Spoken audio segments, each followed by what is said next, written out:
February 9th, 1964. Four young Liverpool boys made their mark in history. John, Paul, George, and Ringo took the stage on The Ed Sullivan Show in front of 73 million viewers.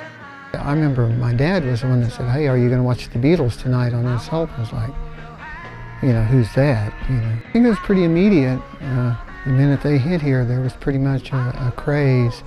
Jim Lett has been playing in Beatles tribute bands around the world for the last 21 years. Everyone just wanted to be a rock star, Lett said that traveling was sometimes hard, but since very few people got to see the Beatles live during the short time they were actually touring, the rise of tribute bands gave a lot of people the chance to get the Beatles experience. They get a lot of joy out of watching the show, and I guess for people that were around at the time, it rekindles those memories for them, and some people get really emotional about the whole experience.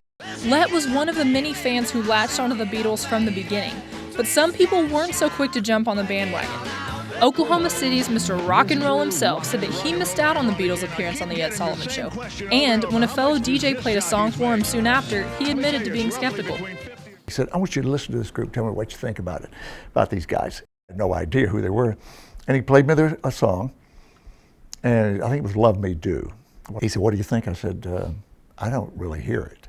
I always felt kind of bad about that. But Ronnie Kay said they grew on him not too long after, which was no surprise after they rocketed into superstardom after Ed Sullivan. You get on a national television show like The Ed Sullivan Show, which was the show at the time. It was American Idol and The X Factor and The Voice all rolled into one. The Beatles were unique for several reasons: their hair, their sound, and their songwriting abilities. Here are two kids from England who can write music. I mean, really write stuff. The song Paul McCartney wrote, a song called "When I'm 64," he was 16. While we may be celebrating the 50th anniversary since the Beatles hit the ground running on American soil, the Beatles are no less relevant today than they were 50 years ago. Even I grew up listening to the Beatles, and I will admit to collecting some Beatles memorabilia myself.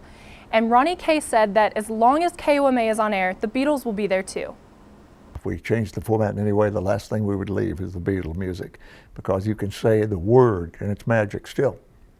Dick Clark said to me once, he said, "This is the soundtrack of our lives." So what we hear, you put that together with where you were, who you were with, what you were doing, how you were doing in school, whether you loved your mom and dad or they were being good to you and you thought they were letting you go out on a date or whatever. And it's just, all that stuff goes with music. And the Beatles' music was lyrical gold. They had 27 #1 hits in the US, and they've sold over 2 billion records worldwide.